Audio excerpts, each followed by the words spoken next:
In the lands of ancient China, where majestic mountains met lush green valleys, life took its course in harmony with the seasons. Vibrant markets bustled with activity, wooden houses and imposing temples dotted the landscape, and in every home, the values of family and honor were carefully cultivated. In this world of ingrained customs lived Mulan, a free-spirited young woman. Unlike other girls, who dreamed of marriage and domestic life, Mulan sought her own path. However, the weight of traditions hung over her. In conversations with his mother and grandmother, the expected future was always the same: a good marriage, which would bring pride to the family. Mulan loved her parents and wanted to honor them, but she felt like a bird trapped in a gilded cage. As daily life continued its rhythm, dark whispers began to echo through the villages. Coming from the north, rumors spoke of a warlike and implacable people, the Huns, who were approaching the borders, bringing with them the shadow of war and uncertainty. A subtle apprehension began to settle in hearts, a harbinger of even more challenging times. The tinkling of the imperial bell cut through the morning air, announcing news that would change destinies. A messenger from the emperor, mounted on a swift horse, rode through the streets, his voice echoing the decree. "One man from each family shall report for the imperial army." The call resounded like thunder, shattering the peace and casting a pall of worry over every home. In Mulan's house, the silence became heavy. His father, once a valiant warrior, now walked with difficulty, his body marked by ancient battles and unforgiving time. Mulan watched him, anguish tightening her chest. In her memory, glimpses of a strong and vigorous father appeared, wielding the sword with dexterity, teaching her the first steps in the art of fighting, a hero in her childish eyes. Now the shadow of fragility hung over him. Despite his visible weakness, Mulan's father, with his posture straight and his gaze determined, began to prepare. The dusty armor was removed from the chest. The sword, long forgotten, was unwrapped. Mulan felt the whirlwind of emotions: the deep love for her father, the sense of family obligation, the paralyzing fear of the unknown, and the danger that awaited her. His heart struggled in silent conflict as the night approached, filled with uncertainty. Under the dark cloak of night, as the moon cast eerie shadows across the room, Mulan made a bold resolution. The future of his father, his family, and perhaps even his nation, depended on courageous action. With firm hands, he took his father's sword and, in a symbolic gesture of renunciation and determination, cut his long hair. The black strands fell to the floor, sealing their commitment. Wearing her father's loose-fitting men's clothing, Mulan knelt before the ancestral altar. In silent prayer, he sought protection and guidance.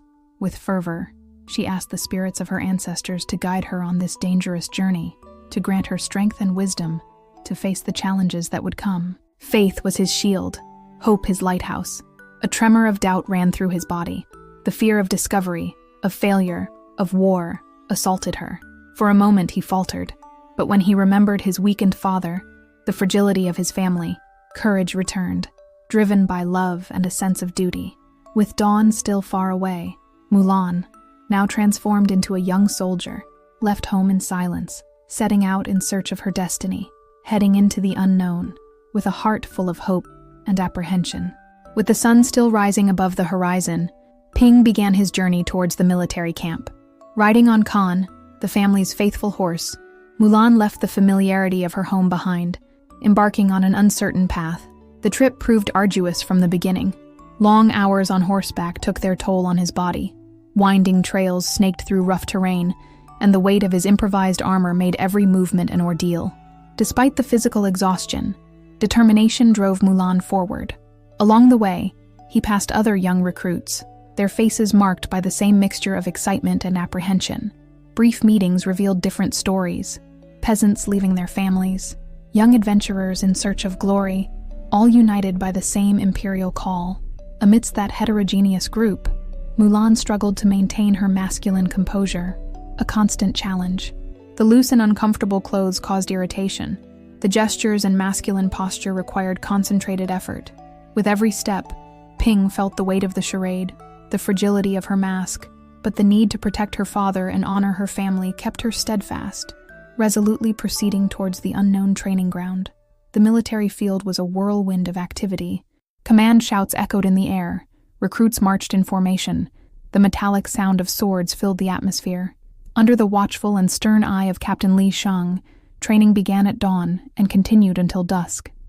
For Mulan, each exercise was an obstacle to overcome. The physical strength of the other recruits intimidated her. Their agility and dexterity seemed unattainable to them. Push-ups, climbing, swordsmanship, everything presented itself as a burden too heavy to bear. Shang, with his relentless rigor, didn't make anyone's life easy, and Ping in particular seemed to attract his critical attention. The captain questioned his strength, his coordination, his fitness for war.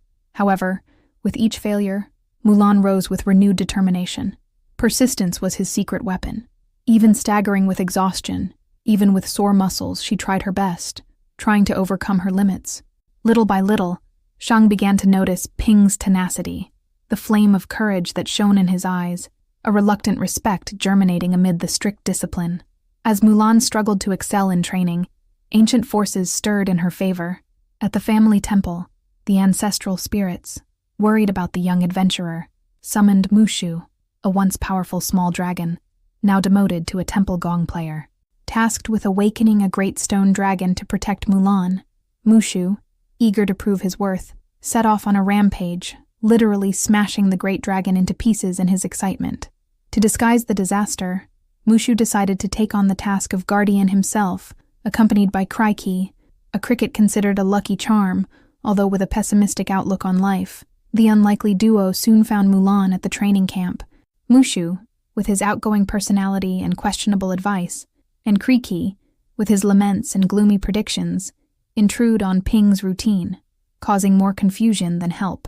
In a disastrous attempt to help Mulan improve her fighting skills, Mushu attempted to train her with absurd techniques, while Crikey jumped around in panic, predicting the worst with Mulan's every clumsy move. The presence of the improvised guardians transformed the already challenging training into a chaotic comedy, with unpredictable and hilarious results. A challenge hung in the air, the trial by fire, a test to separate the strong from the weak. In the center of the field, a tall post stood, and at the top, stuck, an arrow. Shang announced that only whoever reached the arrow would be considered a true warrior. Experienced recruits tried unsuccessfully, their attempts frustrated by the height and difficulty. Mulan watched, apprehension growing. She knew she needed to succeed, not only to prove her worth, but to stay in the army and protect her secret. With renewed determination, Ping introduced himself. Shang raised an eyebrow skeptically. Mulan took a deep breath, concentrating, visualized the movement, calculated the strength, the balance. He began the climb, hands and feet steady, body tense, every muscle working in synchrony. The rough wood hurt her hands. The dizzying height made her dizzy, but she persisted. Shang watched intently, facial expression beginning to change, a trace of surprise and admiration appearing in his eyes. Finally reaching the top, with one last effort, Ping grabbed the arrow, raising it triumphantly. A momentary silence hung in the air, followed by cheers and shouts of encouragement from the other recruits. Shang smiled, a rare gesture of approval. For the first time, he saw in Ping not just a hard-working recruit, but a true warrior. That night, around the campfire, Mulan was received as an equal, camaraderie blossoming among the soldiers, respect earned by fire and iron. The order came suddenly: advance to the Tungshao Pass, face the Huns. The excitement of the imminent battle was mixed with nervousness among the recruits. Mulan, despite her fear, felt a sense of purpose. In the narrow gorge, the ambush came true. Huns appeared in an avalanche, attacking with ferocity. Hand-to-hand combat began, chaotic and brutal. Mulan fought bravely, dodging blows, defending her companions, adrenaline pumping through her veins. However, the numerical disadvantage was clear. Defeat seemed imminent. Amidst the chaos, Mulan spotted an abandoned Hun cannon. An audacious idea appeared in his mind. He quickly gathered some companions, explaining his risky plan: to use the cannon to cause an avalanche, burying the enemies. Under heavy fire, they maneuvered the cannon, aiming at the high wall of snow. The shot echoed, breaking the silence of the mountain. The snow broke away, gaining speed and volume, turning into a white, relentless mass. The avalanche descended, engulfing the Huns and changing the course of the battle. Amidst the chaos of snow and ice, Mulan and her companions ran, seeking shelter. narrowly escaping the fury of nature that she herself had unleashed. The battle on the pass had left marks. Mulan, injured in the confrontation, staggered, the pain searing in her chest. In the makeshift camp, Shang tended to the wounded. Upon examining Ping, the bandage came loose, revealing a makeshift bandage in place of her breasts. Silence fell over the place. Shang's eyes widened, disbelief written all over his face. The truth, brutal and unexpected, came to light. "Are you a woman?" Shang's voice was a whisper, filled with shock and confusion. Mulan looked down, shame invading her being. He confessed the truth, the sacrifice for his father, the usurpation of his identity, the fear of dishonor. Shang stepped back, disappointment and anger taking over. He felt betrayed, deceived, outraged in his honor and military discipline. Without saying a word, with his face contorted with fury, Shang abandoned her there, on the icy mountain, leaving Mulan alone, injured and helpless. The harsh words were not necessary. The icy gaze and silent abandonment spoke louder. Mulan felt the weight of betrayal, the pain of rejection, the bitterness of loneliness, the fear of punishment, the shame of discovery, the sadness of having disappointed everyone, oppressed her, as the cold night closed over her. Alone and hurt, Mulan thought about returning home, accepting the consequences of her actions. However, far away, on the horizon, black smoke clouded the sky. The memory of Shan Yu's words about the imperial city invaded his mind. With a start, he understood the Huns' plan. The avalanche stopped them, but did not annihilate them. They would head to the capital. Ignoring the pain and exhaustion, Mulan mounted Khan and rode towards the imperial city, her heart clenching with urgency. Upon reaching the city gates, he frantically looked for Shang. He found him meeting with other officers, planning the defense. With her voice breaking and her body exhausted, Mulan tried to warn them. "The Huns, they're alive. They're going to attack the city." Shang stared at her coldly, ignoring her warning. "You are an imposter. Your words are worthless." The other officers laughed, sneering at the ragged young woman. Desperate, Mulan insisted, describing the cruelty of the Huns, the imminence of danger. Their pleas fell on deaf ears. Rejected and disbelieved, Mulan felt frustration and despair consume her. While the authorities ignored the imminent danger, Mulan saw a boy lost in the crowd, terrified. At that moment, the urgency of the situation hit her hard. The city, its inhabitants, were at risk. Even discredited, she could not stand still.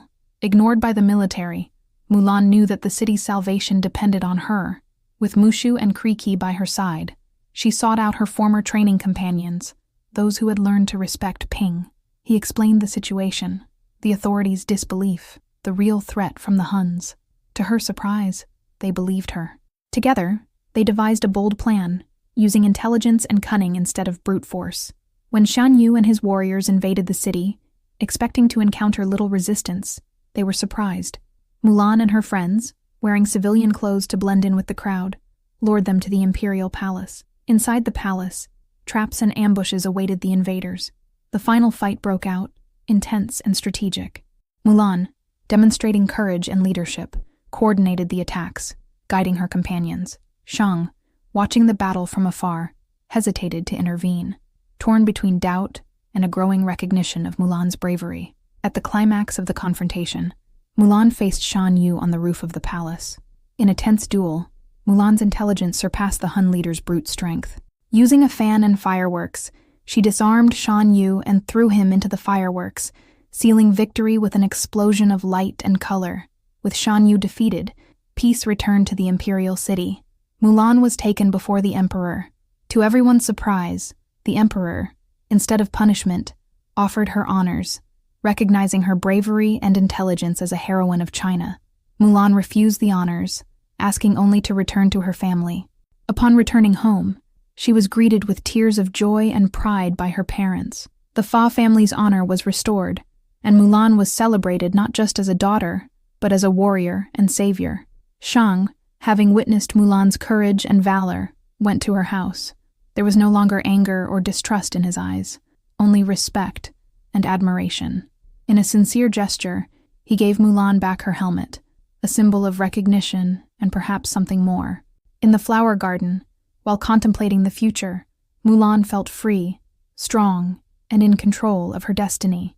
He looked at the horizon, a smile on his face, knowing he had found his own path, a path of courage, honor, and self-discovery, and echoing in your heart, the mantra, I am strong, courageous, and capable of overcoming any challenge. Repeat after me. I am strong, courageous, and capable of overcoming any challenge. Isolated and hurt, Mulan considered the idea of returning home, facing the consequences of her actions. However, when observing from a distance, dark smoke obscured the sky. Shan Yu's words about the imperial city invaded his mind. Suddenly he understood the Hun's intention. The avalanche stopped them, but did not eliminate them completely. They would head towards the capital.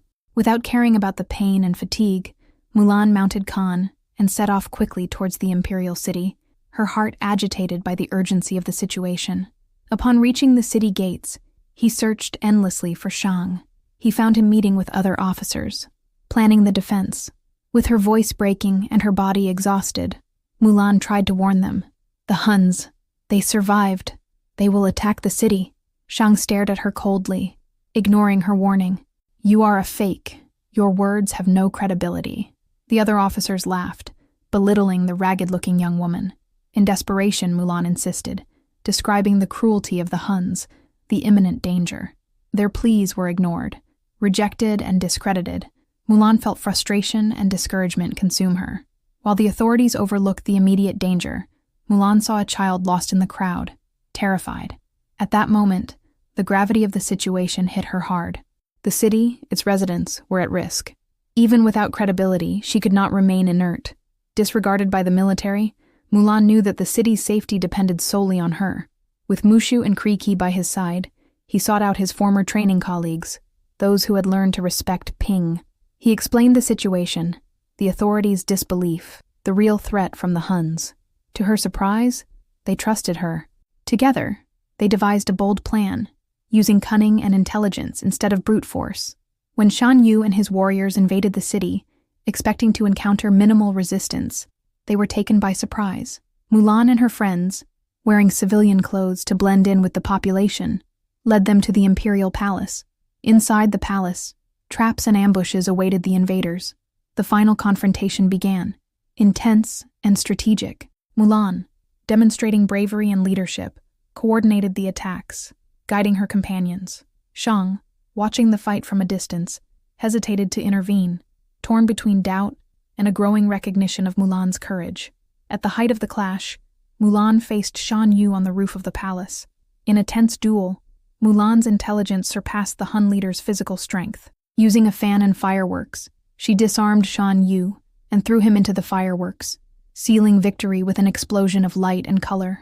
With Shan Yu vanquished, tranquility returned to the imperial city. Mulan was taken before the emperor. To everyone's surprise, the emperor, instead of punishment, offered her honors, recognizing her bravery and intelligence as a heroine of China. Mulan refused the honors, asking only to be allowed to return to her family. When she arrived home, she was greeted with tears of happiness and pride by her parents.